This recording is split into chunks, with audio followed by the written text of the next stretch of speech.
everybody, and thanks, Stephen. This is a sort of whistle-stop tour, and I want to echo what Stephen has said around this. May feel like a very large portfolio, but there is help on hand. And what I want to try and cover in this next 20 minutes or so is just a little bit about the commissioning landscape, but I am not going to bore you with hundreds of slides that have come from the centre. Really want to focus very specifically on some key programmes of work, and particularly what is already in existence, I guess, from all the teams that you've heard Stephen talk about. So really just a very overall slide. I'm sure you're all extremely familiar with this, that currently this is very much being seen as a transition year, with various work streams providing information to all sorts of different bodies, including the NHS Commissioning Board, and that with effect from April 2013, all these new commissioning systems and processes will begin, including the Commissioning Board working through around 220 clinical commissioning groups, commissioning support services, and clinical networks, and those clearly are under huge debate at the moment with new structures and being developed in principle around 15 geographical sites, particularly with reference to the NADI work, really supporting quite a lot of work around health and well-being boards as well.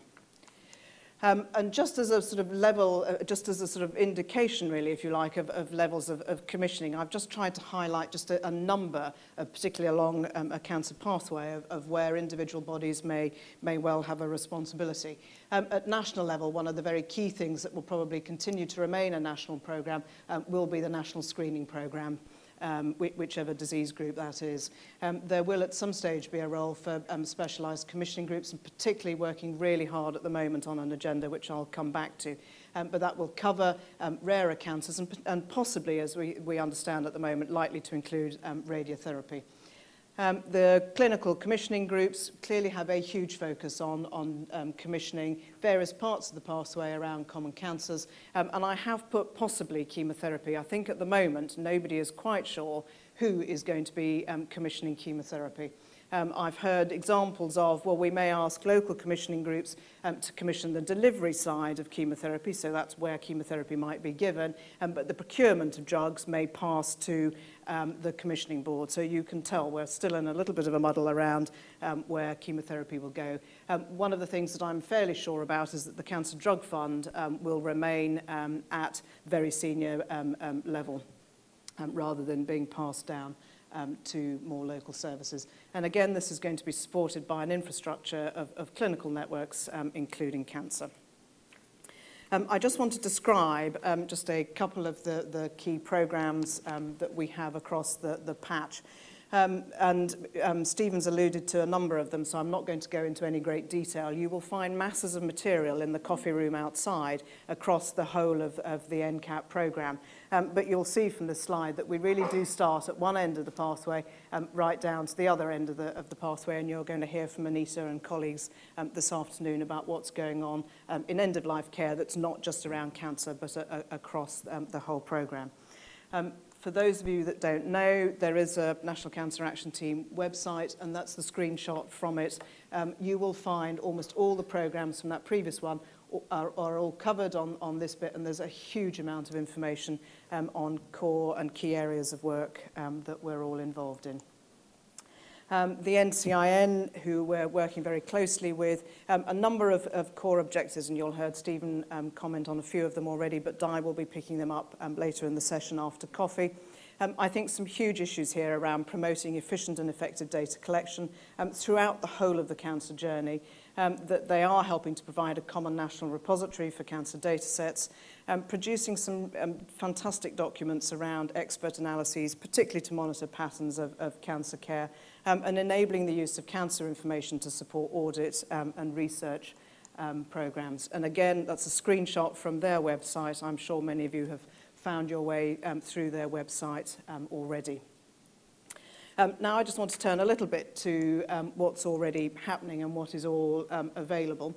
Stephen referred earlier to the Improving Outcomes, a Strategy for Cancer, and one of the key recommendations in there, or comments, was that NCAT and NCIN would develop a commissioning support pack. I think a huge thank you to everybody. I would hate any of you to think that we sort of sat and did these pieces of work in isolation, and many colleagues from cancer networks, either their clinical tumour groups, but we've had fantastic support across the patch to develop it. You're going to hear a little bit more in the session after coffee, particularly around the Cancer Commissioning Toolkit and a demo of that, but its sister publication, Cancer Commissioning Guidance. Now, I didn't bring any copies of that with me today, because those of you that have even worked your way through it will know it's about 170 pages.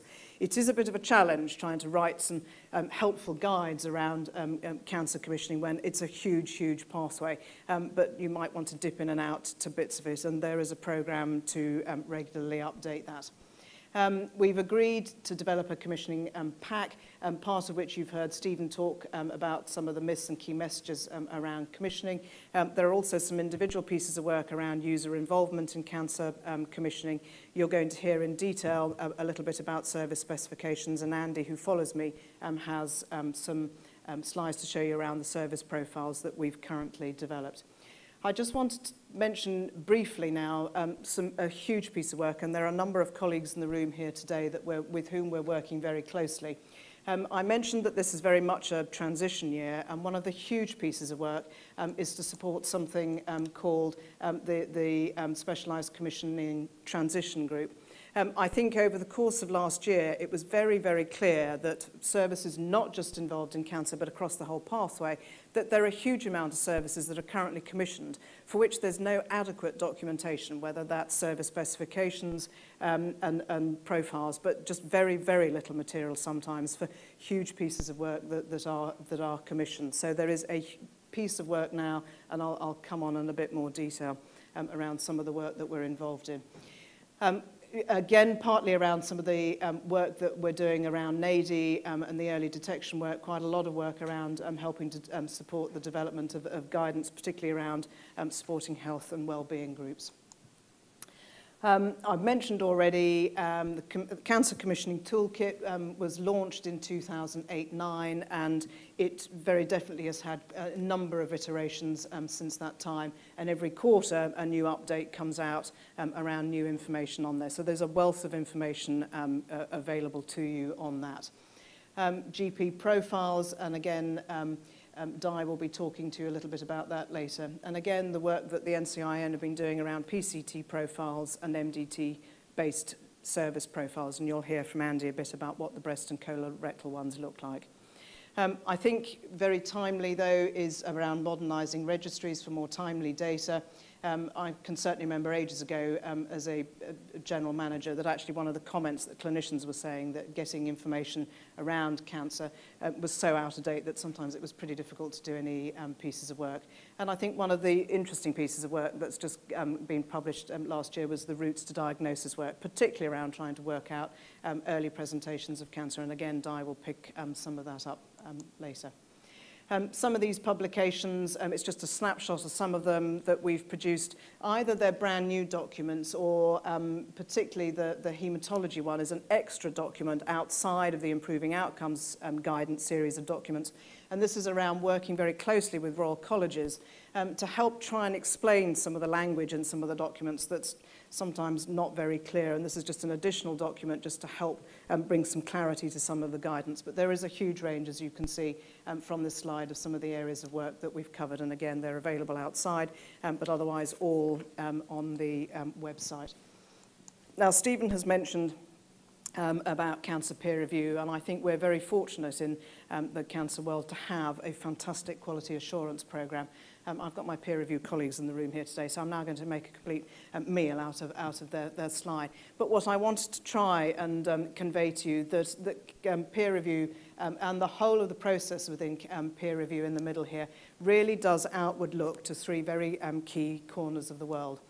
It really does cover and support quite a lot of work around the commissioning board, with a huge clinical focus really around developing and supporting peer review measures. They map really well onto the NICE quality statements where those currently exist.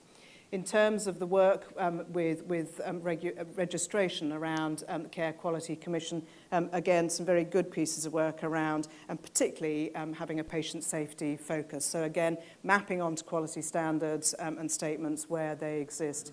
And I think absolutely critical for many of you in the room here is the huge role and relationship that they have around the clinical commissioning groups and specifications to individual trusts and again with a real drive around purchaser focus. Just really for those of you that aren't too familiar with cancer peer review, just wanted to talk you through some of the real benefits of peer review. And I'm sure there are many of you in the room that have been part of the peer review process up till now.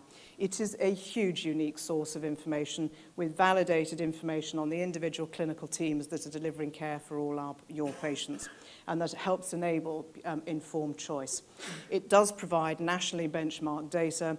It helps identify and resolution of immediate risk to both patients and or staff. It has been a huge and significant catalyst for change amongst clinical teams in many organisations across lots of different cancer types. And I think fundamentally it's enabled rapid sharing of learning between clinicians as well as a better understanding of the key recommendations, particularly from the Improving Outcomes Guidance suite of documents that I referred to earlier. I think there's widespread clinical support and engagement for the peer review programme as a whole. I mentioned a little bit about specialist commissioning, and you'll see why this is beginning to be important when I get you to do a little piece of work very shortly. And I'm grateful for the team for saying I could use this. But one of the things I wanted to draw to you, never mind this whole enormous slide, but this I think just begins to give you a flavour of just how much work is going on between now and the end of the year, but well into another 2 years probably. But we are heavily supporting clinical reference groups at the moment. I think really importantly, though, this work is around particularly those wide range of cancer services that do become classified as part of specialist services, and really difficult to try and grapple where that might be. And traditionally, it's been planning for services over 1 million population. And so those of you that are familiar with the NICE guidance documents, that does mean some of the surgery for gynae. And if you thought this might be some of the really, really rare cancers like penile or testicular, where those service configurations are around 2 to 4 million, actually it is some of the very highly complex gynae cancer work. And you might say to me that you think most gynae is a more common cancer, but there's some real issues here around low volume work particularly. So we are going to be doing a series of work, and we probably, I think, Ursula's in the room, but I think we're heading to around 16 service specifications. I sort of lose count. Every time I have a conversation with somebody, another one lands on my desk. But we are trying to deliver quite a lot of service scopes, and I think particularly around the clinical reference groups, just to make sure that nothing slips through the net, and whether you think it's being tackled by another group, that we just hope between all of us that we end up being fairly joined up. I think there's a really good opportunity, I think, as part of this process to review existing policies and where they all align, and then to help support the development of some very large service specifications. They will include quality dashboards and some metrics in there. And in terms of the other 2 national programs at the Department of Health, both the Sequin and the QUIP program, really I think it's a good opportunity to review what currently is part of the schemes of both of those and where we might need to develop some new ones. And one of the big thrusts of this piece of work really is around innovation and where we might be able to harness and pick some new examples. So on the left-hand side here, you can just see some of the very quick outputs that we will be delivering. There are 5 main programs of care. And even within these 5, you can see that whilst cancer sits here in the middle, well, cancer's clearly going to appear up here in the HPB group and renal cancers, and it's apart from mental health where it probably doesn't, but it will be picked up in head and neck. So it's a real challenge for some of us around making sure that the work really is all joined up. I just want to turn the next couple of slides really, partly because it's part of my area really, around commissioning for radiotherapy and chemotherapy. Radiotherapy is deemed at the moment to be part of the minimum take, and it is likely, and I use the word likely because it's not confirmed, to be part of specialised commissioning both this year and beyond. I think given when the NRAG report came out, there was a huge thrust, particularly around planning for where you might put your next LINAC, to say this shouldn't be something that's just done at a small local level. You might want to branch it out and consider it over 2 or 3 cancer networks. And so certainly specialised commissioning groups were very involved with the early days of the NRAG report. There is a radiotherapy clinical reference group because they were going early with commissioning. There is already a generic specification, includes a commissioning dashboard in that, and there is a standard of care, which I'll share with you in a minute. There are service profiles, and again, you'll see some of those being shared with you by Di a bit later, and there is a non-mandated tariff that has been published for radiotherapy. Now, for those of you that don't know, the main standard of care for radiotherapy is that there should be access to modern radiotherapy techniques, particularly IMRT, so intensity modulated radiotherapy and image-guided radiotherapy, IGRT. Service is not able to offer this and will be expected to have plans in place to move to routine IGRT over the next 12 months. There are a number of statements in here, and you can read the rest of them. They are all contained, though, in the service specification. Okay, I've tried to do a replica for chemotherapy, but we're not quite as advanced. At the moment, there are discussions at a clinical advisory group level as to where chemotherapy might sit. It doesn't formally feature as part of the CRG work, but no sooner had the NRAG report and the NCAT report came out that those groups were disbanded as advisory groups and turned into implementation groups. So there is a national chemotherapy implementation group, and the first draft of a generic specification is available. We're still working on key metrics and KPIs and having some difficulty trying to agree what they may look at. If any of you have any pearly words of wisdom or help, you're very welcome to wing them my way. The real difference that we've got with chemotherapy is that there is currently a non-mandated currency. We're quite behind in terms of having a tariff for chemotherapy. One of the things that we will be developing, and some of you will know about the Any Qualified Provider agenda, it is very large, and one of the things that sits within that portfolio is community chemotherapy. We're very committed to working this through, and there will be a full information pack available, we hope around the early autumn to make sure that it's available for the beginning of commissioning discussions later half of this year. The other thing I want to mention to you, and it'll be picked up by Di a little bit later, is we are behind in lots of ways, as I've said, around chemotherapy, but live from April 2012 is the systemic anti-cancer therapy data set. And I think it is just tremendous that we have been going literally now just short of 2 months, and the first upload of data happened a week ago, and we've had 18 trusts upload some early data around chemotherapy. So for the first time, we're hoping by the summer we will have some level of information around chemotherapy, the number of patients who start treatment, because it's one of the things that Mike is remarkably embarrassed about every time he stands up. He simply cannot say how many patients start on a course of chemotherapy in this country. Now, I just want to do a little bit of thinking with you, and Jane, I don't know if you're at the back or in the team Synergy, but my packs need to go out. On the table coming shortly will be a whole series of charts.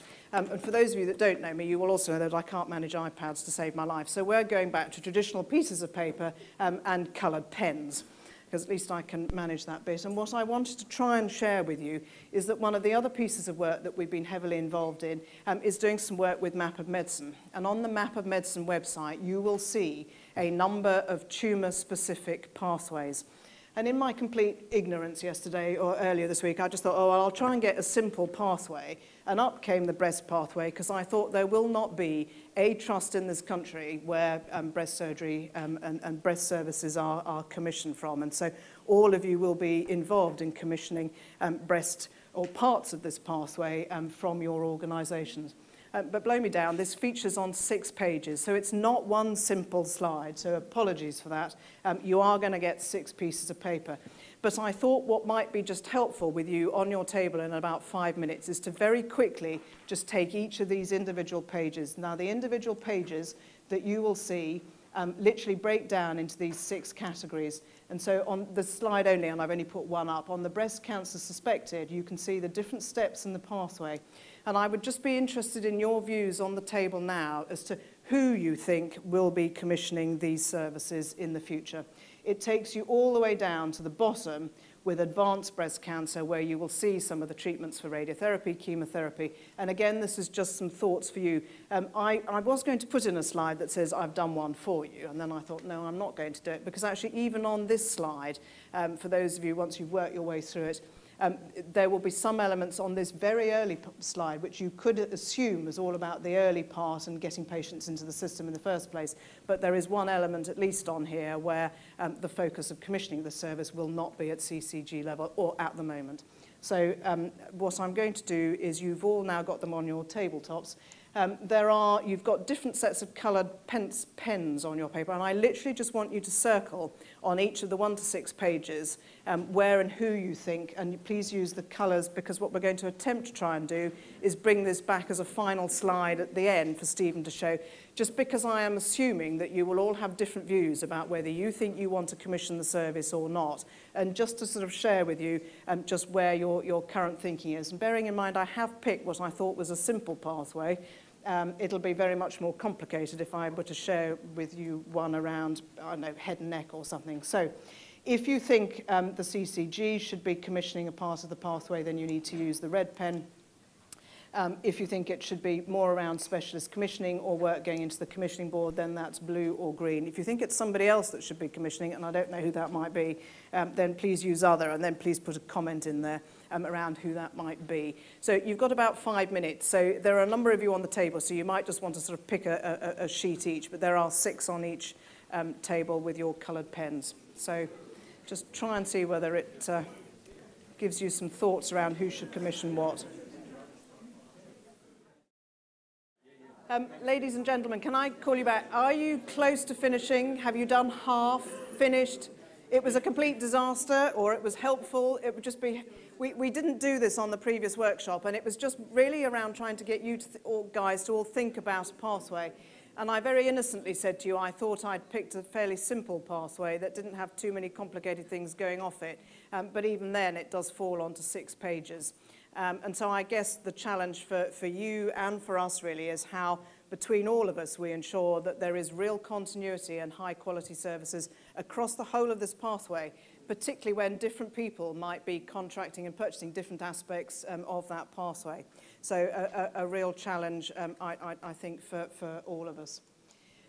I think just really then in summary that there quite clearly is a new commissioning landscape in development. Services are clearly going to be commissioned at lots of different levels, some of which we still don't quite know what might go where. There is the opportunity to work with commissioning clinical experts around cancer networks or the national team, and particularly strong are some of those clinical tumour groups that each of the cancer networks have. They've all spent years and years developing protocols, policies, pathways, to work across the cancer network, and particularly around the development of the service specifications. We're going to be working very closely with the NCIN tumour site-specific groups just to help so that we get that clinical rigour and commissioning rigour into those specifications. So as you can see, we all have a role to play. Don't lose those bits of paper. The team from Synergy will be coming to collect them, and then hopefully if I can distill it between coffee and Stephen's last couple of slides, we'll just try and show you what I'm hoping will be a range of where you all think you might wish to be commissioning services. So thank you.